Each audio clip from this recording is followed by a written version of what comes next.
Sama aja kayak kita nunggu pacar kalau cuma duduk doang, lama kali ya 5 menit terasa 5 jam kali ya nunggu pacar ya. Tapi kalau kamu nunggu pacar kamu sambil baca buku, sambil ngerjain yang lain, mungkin 5 menit nggak berasa, apalagi 5 jam juga nggak berasa, tiba-tiba ini udah datang.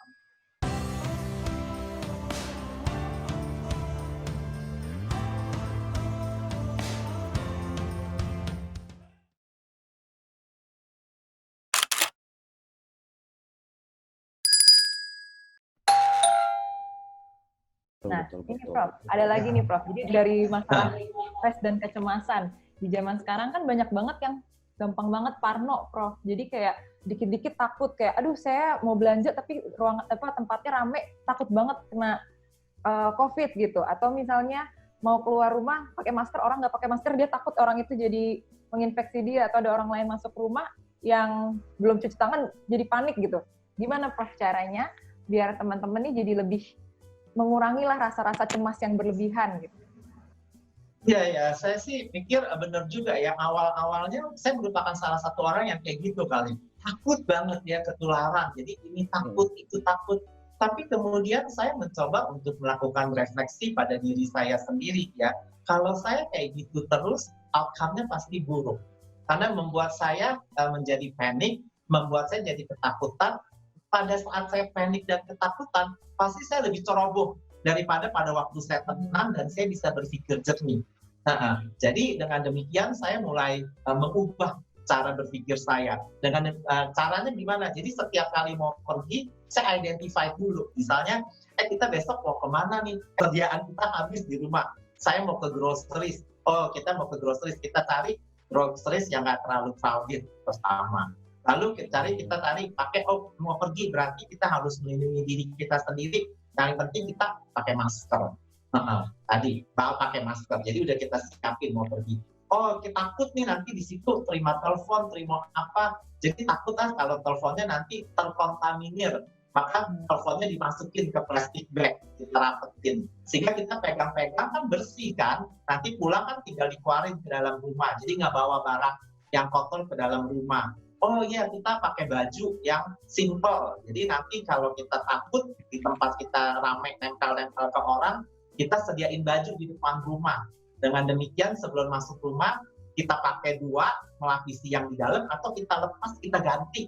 Tergantung kalau perempuan, istri saya pasti takut dong lepas baju di depan. Jadi dia melapisin baju jadinya. Jadi dia pakai baju 2, dia lapisin baju, dan masuk ke dalam rumah kita pakai sanitizer dulu kakinya. Jadi kita berpikir jernih, jadi kita bisa mengorganisasi dan lebih terstruktur loh apa yang kita kerjain. Kita pergi, kita bawa hand sanitizer. Setiap kali kita pegang barang, kita cuci tangan buru-buru. Kita bawa sendiri, kita kantongin. Jadi kita lebih siap. Tapi when you are panic, dia jadi kebingungan. Malah kamu akan mencelakakan dirimu sendiri. Jadi jangan panik, hanya panik aja tapi nggak berbuat apa-apa gitu ya Prof? Betul. Jadi yang penting adalah kalau kita tenang, kita berpikir, kita bisa persiapkan, so everything goes smoothly. Beberapa teman-teman nih banyak nih Prof, kan sebenarnya mungkin anak kedokteran yang emang kegiatannya sibuk dari dulu, ada jadwalnya dari pagi sampai sore, atau teman-teman yang emang kerja kan biasanya emang udah kerja dari 9 to 5, abis itu harus ada jadwal lah dalam kehidupannya. Sehingga banyak orang yang pas lagi work from home ini malah jadi overthinking Prof, kayak malah jadi mikirin hal-hal yang nggak seharusnya dipikirkan gitu. Padahal sebenarnya mungkin karena ada shift dari yang awalnya sibuk terus jadi agak lebih lowong, tapi malah jadi overthinking gitu. Ada yang bisa kita sampaikan nggak ya Prof untuk teman-teman yang seperti ini? Gitu? Kalau kita overthinking, malah kita tidak menyelesaikan masalah. Kalau kita overthinking, jadi pikiran kita mirip itu lagi, malah kita tidak berhasil mencari solusi yang tepat sebenarnya. Nah, jadi yang penting adalah sebenarnya kita memetakan kehidupan kita kembali sebenarnya. Oh ya nih, karena tadi sibuk, sekarang jadi kurang sibuk. Ya kenapa nggak membuat diri kita jadi juga lebih sibuk ya, sedikit lebih sibuk di rumah. Maksudnya kalau dulu sibuk di kantor, banyak kerjaan, sekarang karena WFH di rumah tidak terlalu banyak kerjaan, mungkin banyak kesempatan yang kita dulu nggak bisa lakuin di rumah, karena kita kerjain kali ya, beres-beres misalnya di rumah, yang melakukan sesuatu. Kalau yang teman-teman yang masih muda Mungkin dulu nggak sempat baca-baca buku, sekarang banyak waktu, bisa baca-baca buku, bisa nonton-nonton TV, dulu nggak sempat Netflix, sekarang bisa Netflix kan setiap hari misalnya. That's something good kan, jadi nggak overthinking kemana-mana. Atau mereka bilang, ya dok, kalau kayak gitu kan aku kan nggak produktif. Oh, mau produktif, kenapa kamu nggak mulai mencari apa sih yang kamu hobi misalnya? Awalnya waktu dia datang ke saya, temen sih ini ya, cerita, gue bingung banget nih karena kok, aduh gue nggak ngapa-ngapain ya. Sekarang ya bangun tidur kadang-kadang jadi kebingungan sendiri, hari ini mau ngapain, kalau biasanya pagi-pagi udah bangun, dia udah kepelelangan, segala macam, sekarang dia banyak anggur. Terus saya tanya, kamu punya hobi apa sih sebenarnya sebelum ini? Aku hobi baking loh dok. Kenapa kamu nggak mulai baking aja ya? Berapa hari yang lalu dia kirimin tuh hasil cookiesnya dia, udah dia label, hasil coklatnya dia udah dia label. Saya kaget juga, terus saya tanya sama dia, ini kok ada labelnya? Iya, gue mulai jualan. Sih, ada peluang baru di dalam kesempitan seperti ini. Menurut aku, wah amazing banget. Jadi jangan overthinking, because overthinking is not productive. Kalau kita selalu menyalahkan kayak COVID kapan sih berakhir, kita berharap-harap terus, ya kita berharapnya kapan kita nggak tahu. Malah lebih baik kita memang berharap dia segera mereda, segera hilang, tapi di dalam kita berharap itu ada sesuatu yang bisa kita kerjakan. Sama aja kayak kita nunggu pacar, kalau cuma duduk doang, lama kali ya, 5 menit terasa 5 jam kali ya nunggu pacar ya. Tapi kalau kamu nunggu pacar, kamu sambil baca buku, sambil ngerjain yang lain, mungkin 5 menit nggak berasa, apalagi 5 jam juga nggak berasa, tiba-tiba dia udah datang. Nah, ini masalah yang juga paling banyak nih Prof, yang banyak dari Sobat Dokwam tanya, dan dari teman-teman saya juga banyak. Terdapat gangguan tidur nih Prof selama karantin ini. Yang tadinya, oke kita udah tahu nih tidur kayak jam 11 atau jam berapa, sekarang tuh malah jadi kebablasan, malah menonton Netflix bisa sampai jam 2 pagi, besoknya malah bangun jadi lebih siang gitu. Ini berdampak dan harusnya digimanain ya Prof ya? Ya itu kalau menurut aku sesuatu yang kurang tepat kali ya. Karena even though kita punya waktu yang banyak, even though kita mau nonton dan sebagainya, tetap pola hidup kita yang lama kita harus pertahankan kali ya. Dalam arti kita harus tidur 8 jam, jangan tidur di atas jam 11 karena mengganggu metabolisme tubuh kita. Jadi bangunnya tetap pagi hari, kita tetap olahraga ringan misalnya, karena sekarang waktu yang kemarin-kemarin kita nggak boleh keluar rumah. Sekarang udah masa PSBB transisi, kita boleh keluar rumah, kita mulai aktivitas olahraga pagi, kita bisa lari pagi, bisa apa. Contohnya saya tetap berusaha untuk jalan, naik tangga di RSCM, jadi saya tetap menggunakan pola saya yang lama. Tidak, aku capek kan, nanti kalau kecapean katanya daya tahan tubuhnya turun, naik lift aja terus-terusan, nggak juga mungkin kayak gitu. Tetap olahraga, jadi tetap menjalankan pola hidup sehat, bukannya berarti kalau kita stay at home, jadi terus kita, boleh nonton Netflix sampai jam 3 pagi, ini nggak pernah nih dulu, nggak bisa nih, sekarang kita bela-belain, ya tentu hal itu akan mengganggu kehidupan kita dan juga kesehatan kita. Prof, paling ini Prof, jadinya kan karena masa karantina ini kan semua shifting ke online ya, apakah ada impact-nya Prof, shifting ke online ini di perkembangan jiwa atau bagaimana Prof masalahnya? Iya ya, itu memang belum banyak penelitiannya ya, cuman kita khawatir aja. Sebenarnya kalau kita pikir, kita kan manusia ya, manusia itu kan butuh kontak sosial gitu kan ya, emotional contagion kita bilang ya, penularan emosi. Kalau ketemu teman, dia lagi sedih, kita bisa mengikuti perasaan sedihnya, bisa support. Tapi kalau melalui Zoom kayak gini, kelihatannya respon yang muncul oleh karena natural kita sebagai manusia, sebagai makhluk sosial, menurut aku nggak begitu alamiah ya. Jadi mungkin kalau itu dalam kaitan dengan human relationship ya. Tapi di dalam kaitan dengan yang tadi rapat online sih positif ya. Jadi menghindari menghemat waktu, Jakarta macet banget dengan bisa ketemu online nih. Tapi kita tetap sebagai manusia menurut saya memerlukan adanya kontak sosial yang natural gitu, ketemu, tatap muka, berbagi dan sebagainya. Agung juga bicara soal tentang online shopping dan sebagainya. Saya rasa itu adalah the new lifestyle juga kali nantinya ya. Akan jadi booming juga ya. Itu juga merupakan bagian new normal juga ya. Sekarang ternyata beli sayur aja bisa online. Saya nggak ngebayangin dulu beli sayur selalu pikirannya maunya ke pasar. Sekarang bisa online. Jadi saya rasa kita harus mulai juga membiasakan hal-hal seperti ini, tapi tidak melupakan kita sebagai makhluk sosial yang membutuhkan social connectedness juga. Karena social connectedness itu membuat otak kita merasa bahagia.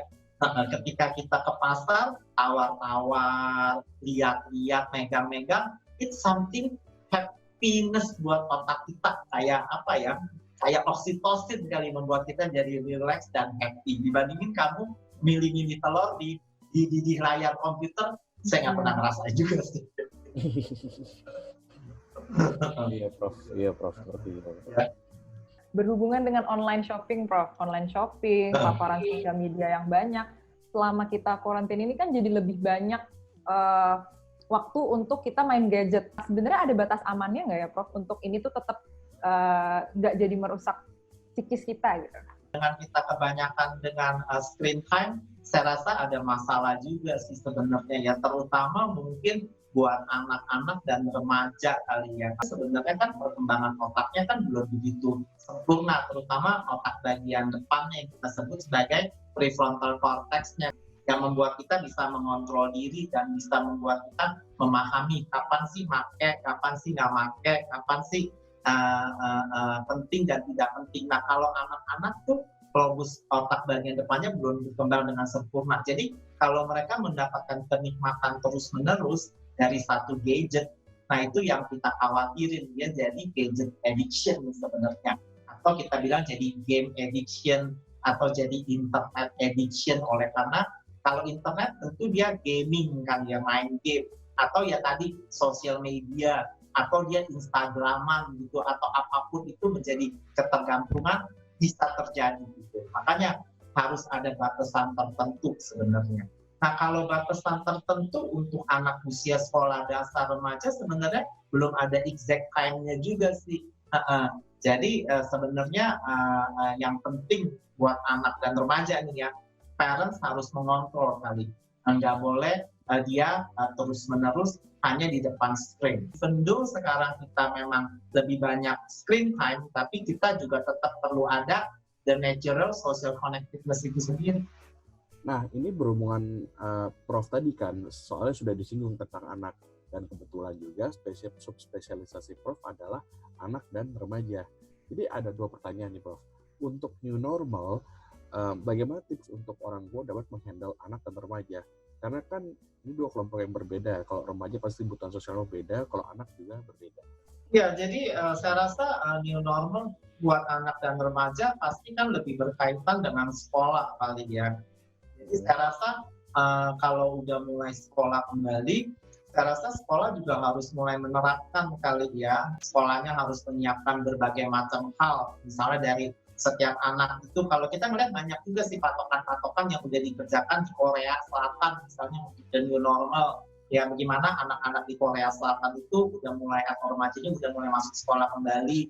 Mereka masuk sekolah diperiksa suhu tubuhnya, kemudian cuci tangan terus-terusan, kemudian setiap bangku dengan bangku lainnya dikasih jarak. Jadi ya memang kurang lebih sih mirip dengan yang udah kita bahas sih sebenarnya ya. Dan saya rasa anak-anak itu sebelum benar-benar balik ke new normal di sekolah, karena tentu mereka spend time banyak di sekolah kan nantinya. Saya rasa dari sekarang mereka udah harus dilatihkan sih di dalam rumah. Bagaimana untuk awareness kalau ketemu orang, ngambil jarak, pakai masker terus-menerus, nggak boleh masker dipakai tapi cuma digantung doang, nggak ada gunanya, nggak melindungi. Harus hand washing setiap kali megang sesuatu. Nggak boleh hugging dengan teman-temannya, nggak boleh pegang-pegang, nggak boleh ini. Mejanya harus dibersihkan setiap 2 jam sekali dengan desinfektan. Jadi mulai sekarang mungkin udah harus diingatkan terus-menerus buat anaknya dan dilatihkan di rumah agar anak ketika balik ke kehidupan mereka udah mempunyai suatu perilaku yang lebih baik dan baik. Yang nggak kalah pentingnya adalah mengingatkan mereka reward-nya. Kalau kamu melakukan ini terus-menerus, maka reward-nya adalah kamu sehat. Nah, kalau kamu nanti jatuh sakit, yang rugi dia sendiri. Dia jadi nggak bisa keluar rumah, dia nggak bisa ketemu temennya, dan dia bisa ketinggalan dari sekolahnya. Kalau buat remaja, kalau menurut saya bisa keterhubungannya virtual, mereka bisa ketemu ngobrol melalui Zoom kayak gini. Atau kalau mereka punya teman di dalam satu lingkungan rumah, bisa juga kan lingkungan rumahnya kan sehat-sehat semua kan. Mereka bisa ngumpul 2-3 orang ngobrol, bisa bermain bersama, main board games misalnya. Tapi tentunya kalau untuk pergi ke jauh-jauh, jangan dulu dalam situasi seperti ini. Tapi di dalam satu lingkungan RT, misalnya mungkin punya teman 2-3 orang, tetap bisa ngumpul, tetap bisa main. Jadi saya rasa itu juga merupakan support group juga buat remaja. Kan suka ada yang bilang, anak saya sudah bosan 2 bulan nggak jalan-jalan, cuman mungkin di komplek atau bagaimana. Bagaimana ya, Prof? Itu kan paling simpel itu pertanyaannya biasanya. Jalan-jalan itu tergantung sih ya. Kalau saya boleh bilang kan dia boleh jalan-jalan keluar sekitaran rumahnya, jalan-jalan juga kan. Tapi jalan-jalan ke kebun binatang belum bisa kali ya. Kebun binatang katanya bukanya tanggal 18 Juli di masa transisi ini. Kalau jalan-jalan ke mall juga mungkin belum buka juga. Tapi jalan-jalan di sekitaran rumah kan bisa. Jadi sebenarnya bagusnya apa? Bisa membuat orang tua dan anak jadi lebih dekat kalau orang tuanya bisa memanfaatkan momen ini.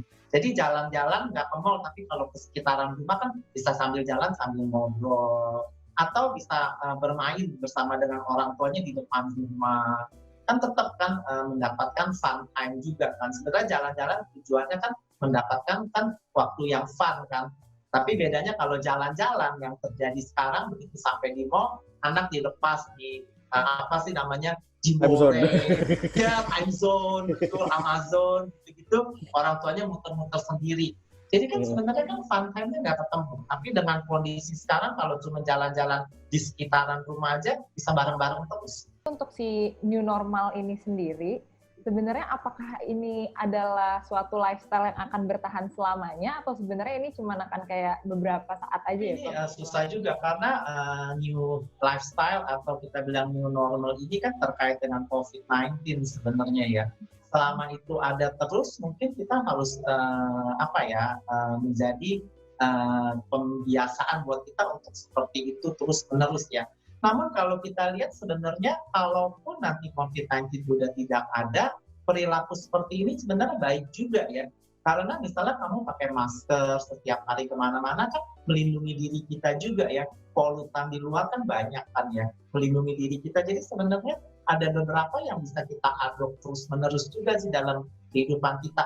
Hand washing misalnya, hand hygiene, itu kan baik ya buat kita. Jadi bisa kita pertahankan terus juga karena menghindari diri kita dari berbagai hal yang tidak baik sebenarnya kan.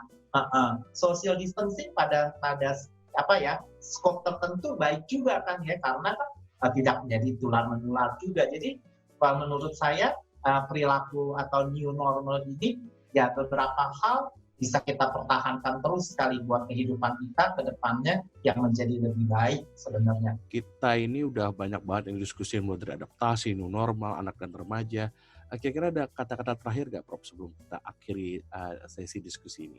Yang paling penting sekali buat kita adalah fleksibel kali ya. Yang buat saya yang paling penting adalah fleksibel dan awareness sekali ya. Dengan demikian, kalau kita fleksibel dan kita aware dengan perubahan yang terjadi, berarti kan kita akan beradaptasi dan kita akan bisa menerima apa yang terjadi. Ya kan, itu yang paling penting sih. Be flexible and be aware what's going on surrounding with you. Itu kali yang paling penting. Baik, Prof, luar biasa tadi pesannya. Berarti kesimpulannya adalah be flexible dan be aware of your surrounding. Setuju banget, Prof, semua pesan-pesannya. Baik, Prof, terima kasih atas waktunya. Sangat bermanfaat dan sangat dalam sekali pembahasan ilmunya. Semoga bisa berguna nih untuk Sobat Top One untuk penyelesaian normal yang akan kita alami selama beberapa bulan ke depan.